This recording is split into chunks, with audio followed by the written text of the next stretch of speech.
You're listening to Making a Living Show. I'm Roby Levy. Hi, I'm Katherine Muir, and I paint Canadian landscapes for a living. Katherine Muir describes herself as a Canadian storytelling landscape artist.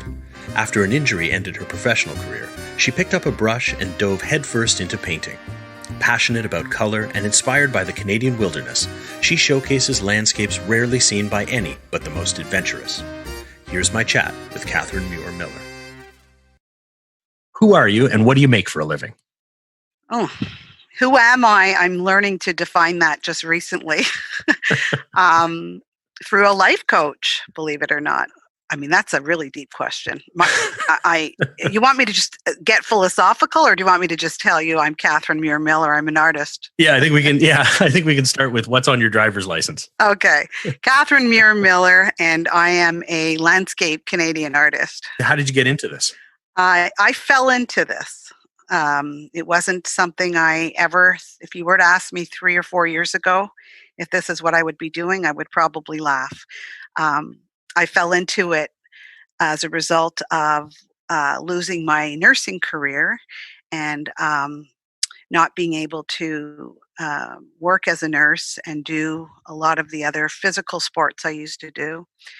I'm a highly motivated person. When I dive into something, it's 110%.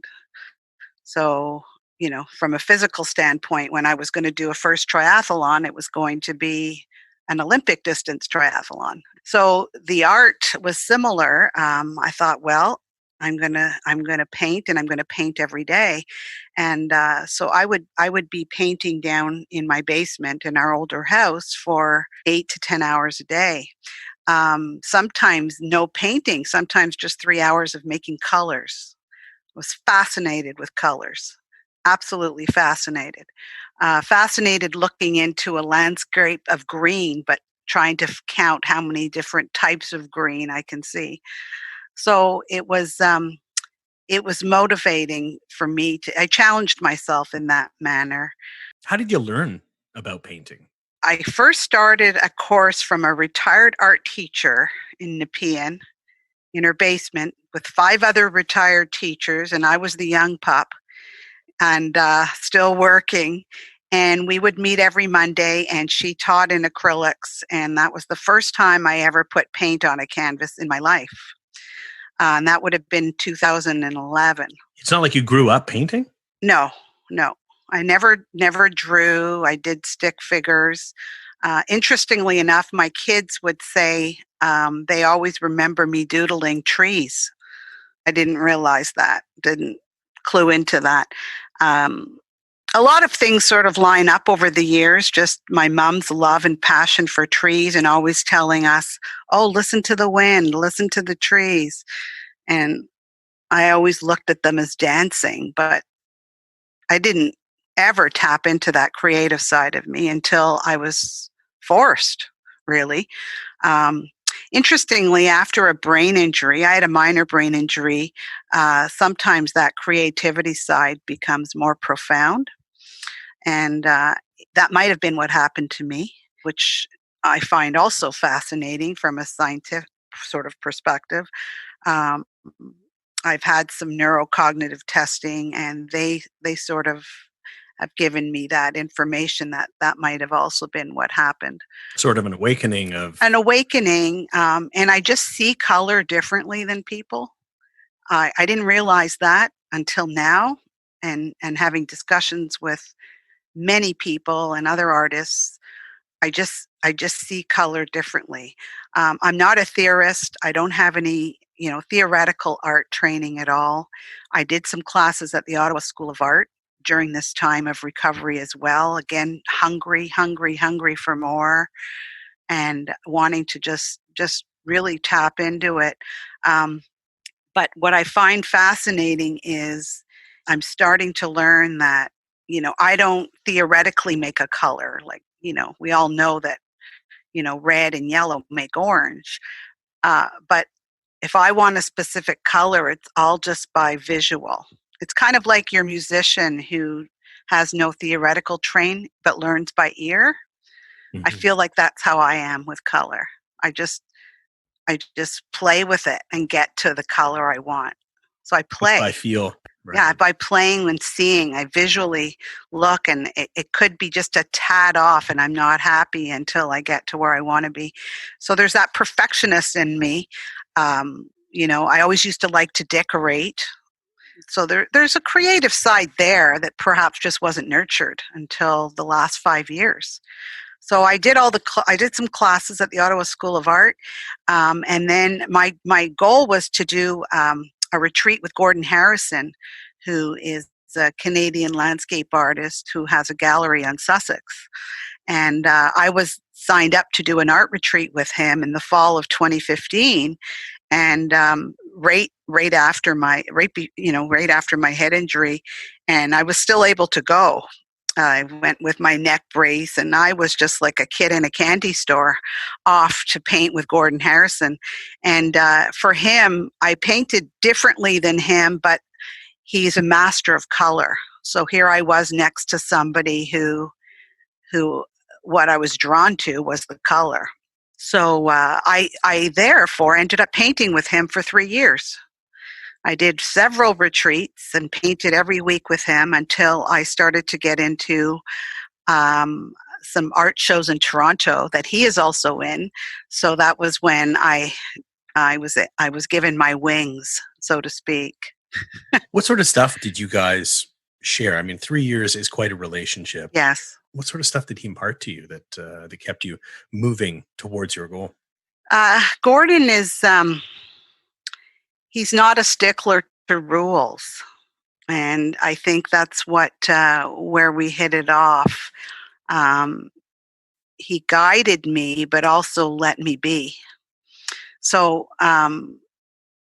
not somebody behind you going, no, that's not right, or that angle's not right, or you know, there's so many rules in art. If you study art, there's theoretical rules that your subject matter will only work if you do this. So I think more importantly, what I got from Gordon was the freedom, um, and he allowed me to tap into that freedom, and he really helped me to be liberal with color. Who says, he once said in class, well, you're not supposed to put orange and pink together because who would wear orange and pink? And it's like, who said that? I'm putting orange and pink together. Yeah, nobody's wearing a painting. Yeah. No, it's just like I loved how he thought. And I'm a person just by nature who likes to think outside the box. I've brought my children up like that there's always another way of doing something.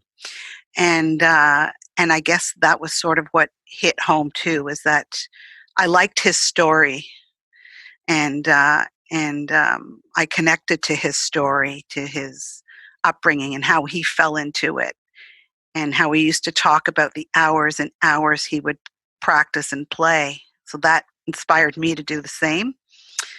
And so there was a connection there. He was encouraging, and the last thing he said to me was, Katherine, remember that you have your own style. Because for the first year and a half of all the shows I went in, numerous times, oh, your work reminds me of Gordon Harrison. Oh, your work reminds me of Gordon Harrison, which is complimentary at first. But then it's like, oh, how do I get my own look here? Yeah, that's a huge challenge for a lot of artists is to find their own voice, find their own imagery. You get told it's the group of seven, and then which I find so ironic, because I never studied the group of seven. I probably could name 5 of them, but I just tell people that we're all painting the same landscape. A pine tree is a pine tree, right? Like, so if I go to Algoma in Algonquin, well, the landscape hasn't changed that much. So clearly there's going to be a resemblance in the subject matter, but it's finding your own style. And I think what's nice as an artist is when somebody can say, oh, I can pick out a Katherine Muir Miller. And that's kind of where there's a significant difference between mine and, for example, Gordon's. He's much more established than I am, but he's also has a lot more years in it than I do. Well, so what made you want to take this from hobby to going pro? Interesting question. um, I think again, another thing I think I kind of fell into. Um, I needed validation. I thought one day I'm going to drown down here with all these paintings, and are they even good? Right? It's like that musician trying out for American Idol who's horrible, right? I mean, so I thought, well, is there a talent here? Like, I know that your friends and family, oh, that's great. But I mean, so I applied to. I remember asking Gordon once, what show did he feel was one of the best art shows he was in? And he said the Artist Project is a show in Toronto at the Better Living Care Center. And he said, it sort of validates you, and it's juried by 10 jurors, and you don't necessarily get in it every year, so it's a reapplication.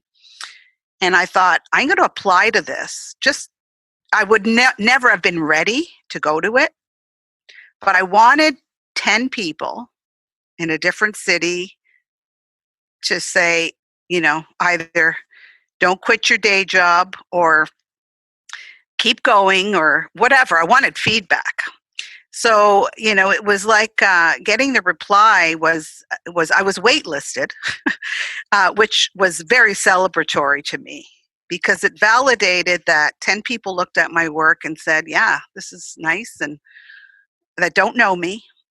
And so that was step one into feeding my soul to, oh, I'm going to keep doing this. And as a result of that, your name goes to other shows when you're waitlisted that are sister shows. So then they call you and start inviting you. So, and being in Toronto, I was just so excited. I mean, they're so expensive, these shows.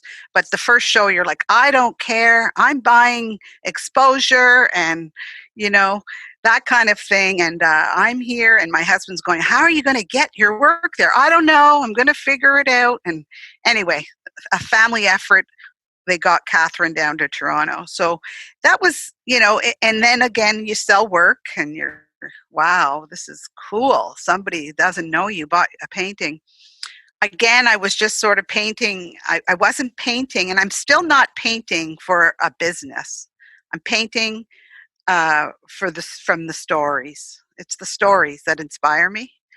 I believe every person has a story, and every step along your life along the way has a story. So, my 5 kids have done canoe tripping all across Canada. So I get all these photos and hear their stories of, oh, this day, Mom, we did a 7-kilometer portage through the Yukon, and you get these crazy photos. I'll do a 5-day canoe trip with the nurses on a flat lake. Yeah, 7-kilometer portages are not for me at this point. Yeah. No, I mean, yeah, this is a 52-day canoe trip, right? So, but the photos, oh, places I'll never see. So I'm like, oh, I've got to paint this. I've got to paint this. This is what kept happening. And then it was, oh, Katherine, can I have that painting? Can I? And I just, I started to realize I want to do a few more shows and see. I kind of got hungry for the exposure. So the business part, I think it just kind of happens. You also have bad experiences and good ones along the way, and I've had both. And those experiences help you decide what kind of artist you want to be. There is a nasty, mean, competitive art world out there. Is this between artists, or is this dealers and gallery owners? I think it's between some artists. I think it's overall the majority of people that I've met and run into.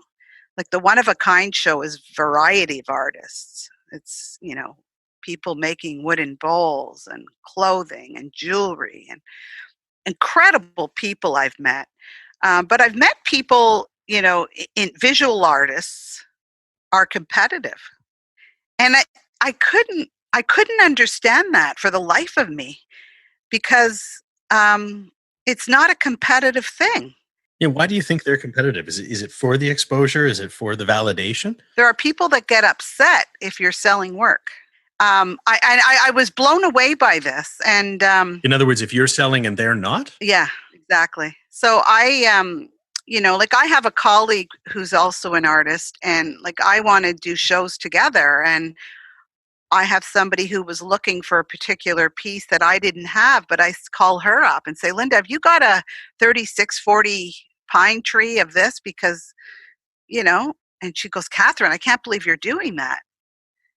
And I thought, well, so I said, of course, but for my whole not understanding it was based on, as a viewer, if you go to an art show and you see 20 different visual artists, it's what your soul is attracted to.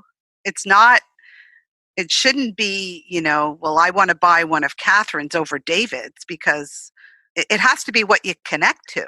In an ideal world, but let's be fair, art collectors, by the name, the piece is a little bit second. Oh yeah, and that was but I've learned that since, and seen a huge documentary on that in really established artists in New York City.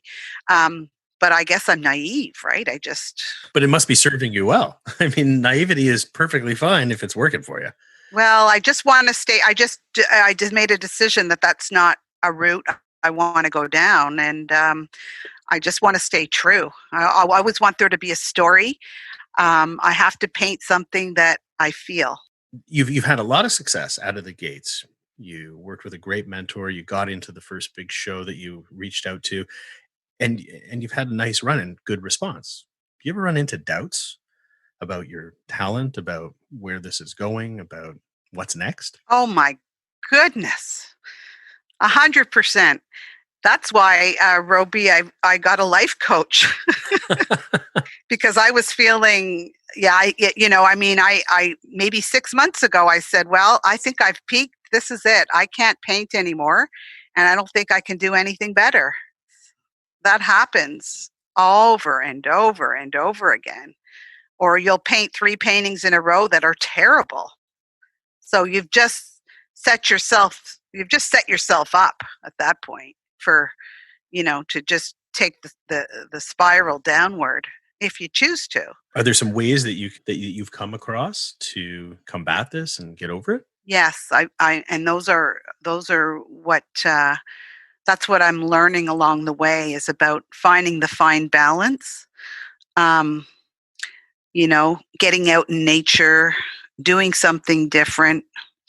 Try to get re-inspired, but not forcefully. It just happens. It's like if you're looking for the perfect husband or the perfect guy to date, it's not going to happen. He just suddenly shows up when you least expect it. So, it's I like putting these analogies, but it's true. It's and then all of a sudden I go, oh my God, I'm going to go down and I paint, and you just paint this painting you love, and then you're back on track again. Right? You're like, no, I got to take it a step further.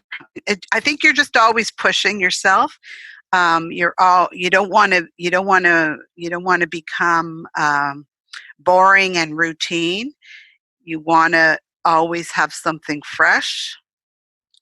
So like when I do a series, I say I'm going to do a series, but sometimes there's only 3 or 4 in the series, and I have to move on because I'm over it.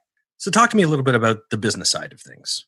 I know this is not an area that you feel particularly strong. So tell me, how do you deal with it? I mean, people want to buy your stuff. People want to receive your stuff. How is this all working for you? Well, it's funny because, for the first year and a half, I just wanted to paint. Even still, that's all I want to do is paint. And I was being encouraged by other people to, get a website.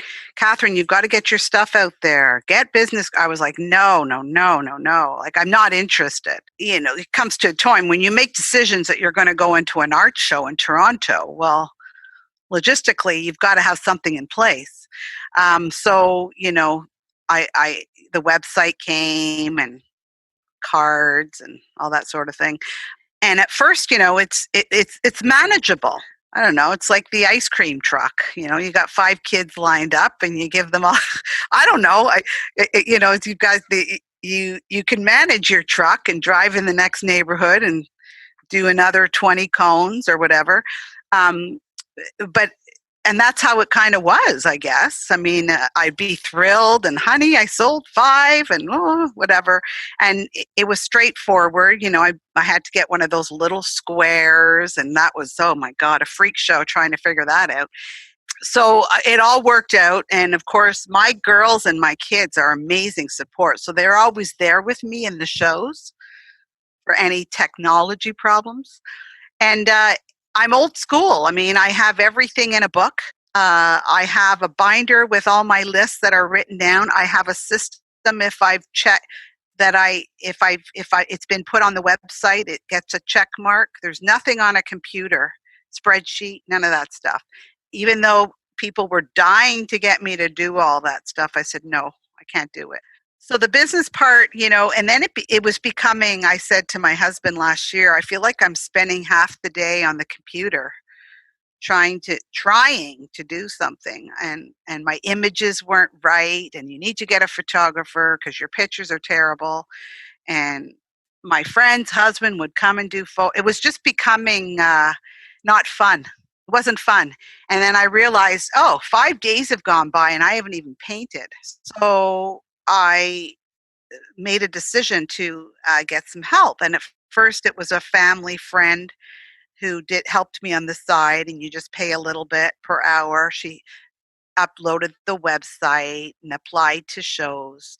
And then she found it was getting too much. So we got someone else who, had 2 other jobs, but this was something on the side. So helpful, but not really taking me seriously. And that's when I got this life coach in January. It was through a lot of talking with her that I realized nobody's taking it seriously but me. So I need to have somebody that I hire that does this kind of work. So it's just recently that I hired a virtual assistant to a Virtual Assistant Canada. And like within 3 days, she has everything up and running. Just recognizing your limitations is huge. Mm-hmm. It was the anxiety and not painting and not doing what I loved made me question, what am I doing? And then recognizing, well, this isn't something I love because I don't enjoy it. And, and it was causing anxiety, and I didn't want to learn to become a good photographer or start to take a computer course. I just needed help. So the best part for me is hearing from a client.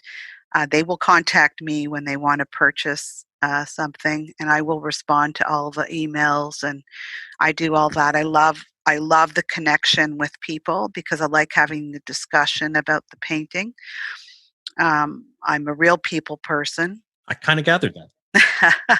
But I don't like applying to galleries and trying to save images to send, and ordering lights and walls for a show. And oh my goodness, I try. I do. I mean, I do some of this stuff still too, but it's the managing, the day-to-day managing, and making your business looking professional is very important. And I'm at that point that's what I want to do.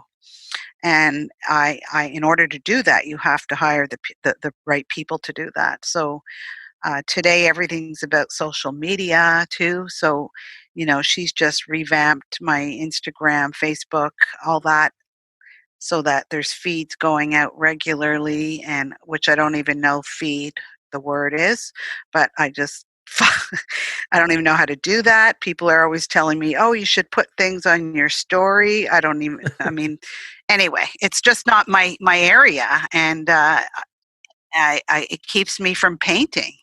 So I'm hoping that this is going to be the solution for me.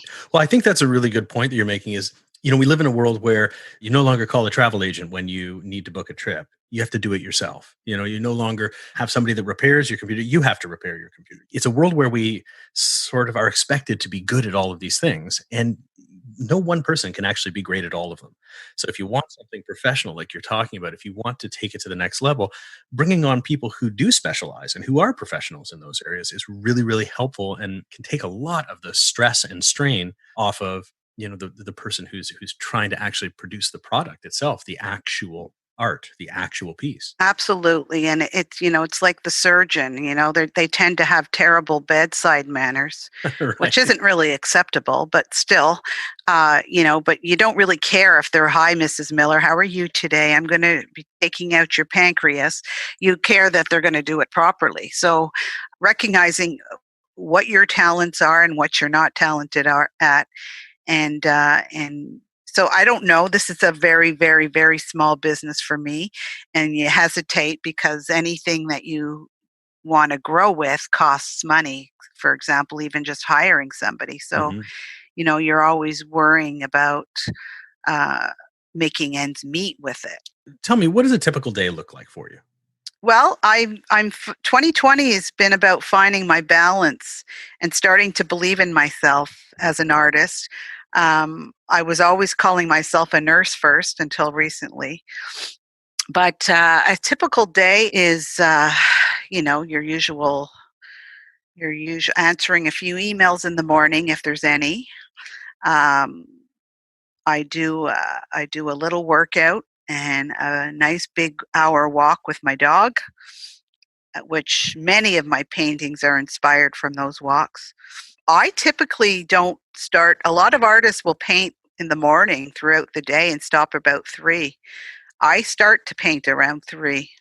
Like I haven't painted today, and I'll be painting probably about 4 o'clock today, sometimes till 10 o'clock at night. Is that just when inspiration hits you? Yeah, I'm more alive. I think about it. I'm thinking about it. Like I'm thinking about what I'm painting next on my walks, even when I'm in bed, and then I start thinking of my color palettes. But the painting can often go very quickly. It's the process before for me. I might take 2 hours just to make my colors for my painting, um, and see all my colors together on a palette before I start painting. And then I start to visualize. And you talk about some of the things I learned from Gordon. Apart from the essence of freedom, he is a huge believer in visualization, and it's a very difficult task to master. Yeah, I think that's an interesting point about all the work that goes on before you actually put the brush to the paint and the paint to the canvas. A lot of people think that it's just, okay, I've got 2 hours, it's time to be creative. And they just hop in and start doing something. That's not really how this works. Not for most people, not for most artists. Not at all, and it's a very common question by visitors at shows is, "Oh, how long does it take you to paint that, for example, or that, for example?" And they'll point to different sizes. And it's one of the hardest questions I find to answer. Yet it's one of the most common questions. Hmm. How long does it take you to paint that? I find it a difficult one to answer because um, the actual physical painting of it is often not as long as one would think. But um, as you said, it's the time that I've put into it before. Like I could think about a painting for 2 weeks every day. I'm thinking about it. I'm thinking about the layout. I'm thinking about what colors I want, what season do I want, what kind of movement do I want. And then once I start making the colors, that's very exciting because I'm starting to visualize it now. And then I'm so excited once all the colors are made. I just get right to it. And those are the paintings that are the most successful, the ones that you've thought about for a while. They come pouring out. They come pouring out at the right time. It's all one of my mottos in life is all in the goodness of time. I heard this lady that lived beside us. I had 5 little kids under 7, and I thought I was going to go out of my mind. And I was outside in this our neighbor, this Jamaican woman with her strong accent, said, "Oh, Katherine, all in the goodness of time. It will all be okay." Because I was trying to get one in the house, and I thought, oh, I could have, when somebody says, "Oh, just wait till they're grown up," like you're living what you're living now. You don't want to hear that. So but it was those words have carried me from then till now, and with everything I'm doing, whether it was my sports, my art, a painting that I want to do, it'll come out when it's time to come out. And what advice would you give to somebody who's just starting out or wanting to get into something similar as what you're doing? I think the biggest advice I can give anybody is to not have expectations so high right away, because you'll set yourself up for failure. It takes hours and hours of work and devotion and dedication to become a master at anything. So don't expect to be a master, right? It's for me, it's evolution. It's evolving. It's changing as I grow. I'm a different artist now than I was a year ago. So let yourself sort of have that liberty and freedom and give yourself a break, but also put the work in. I mean, I'm starting to teach now. I teach from my home. I have 4 students and the classes are always full. And some of them will say, "Oh, but I want to paint my trees just like yours, Katherine." You can't paint your trees like me. You have to paint your trees how you see them. And how do you get that exact color? And I said, there's no magic formula. It's hours of me playing with colors. So instead of making it negative by saying, "Oh, you have to put the hours in," I just tell them to play and see what you come up with. Just keep playing with your passion, and it will lead you somewhere. So where can people find more about you? I have a website. It's KatherineMuirMiller.com. And I have Facebook, Katherine Muir Miller, and I have Instagram, Katherine Muir Miller as well. Perfect. See, now you're really right up on all of the social media stuff. Yes, I am. Except I don't have Twitter. Can't have them all. Thank you very much for being on the show and sharing how you make a living. Thank you so much, Roby, for having me. It was a pleasure, and I really, really enjoyed speaking with you. Subscribe to Making a Living Show on Apple Podcasts, Google Podcasts, Spotify, and Podbean. Making a Living Show is brought to you by me, but if you'd like it to be brought to you by you, then become a patron of the program at makingalivingshow.com. There's a button there that will take your money and give it to me. You can find me at robylevy.com. Thanks for listening.